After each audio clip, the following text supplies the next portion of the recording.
You're in ancient Greece, the sun's beating down, you're about to compete in the original Olympic Games. But before you sprint, wrestle, throw a discus, there's one big question. What's on your plate? Was it all steak-roasted boar, or did ancient athletes power up with plants? Let's bust some myths about ancient athlete diets. First off, the classic image. Hulking warriors feasting on slabs of meat. And yeah, meat was definitely on the menu for some. The legendary Milo of Croton supposedly ate about 9 kilograms of meat a day. That's about 20 pounds.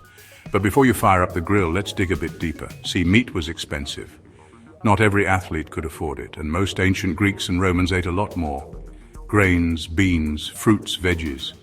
Barley bread, lentil stew, figs, olives were everyday staples. Athletes often relied on these plant-based foods for energy, especially before competitions.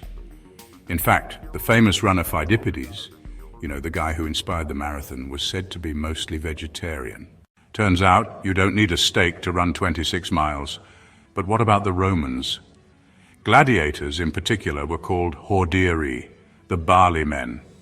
That's right, the ultimate fighters of the ancient world were basically on a plant-based diet. Archaeologists have found their bones had high levels of strontium, a marker for eating loads of grains and beans. It's not exactly what you'd expect from people who fought lions for a living. Now, why did these athletes lean so heavily on plants? Simple. Carbs. Grains, legumes gave them the energy to train hard and recover fast. Meat was more of a luxury, saved for special occasions or victory feasts. And let's be honest, nobody wants to run a marathon on a stomach full of roast goat. Of course, there were exceptions. Some athletes did eat more meat, especially if they were rich or competing in sports that prized brute strength. But for most, plant-based power was the real secret weapon. So next time you're reaching for a protein shake, remember, the original Olympians were more likely to grab a bowl of barley porridge. And if it was good enough for the world's first marathoner, maybe it's worth a try.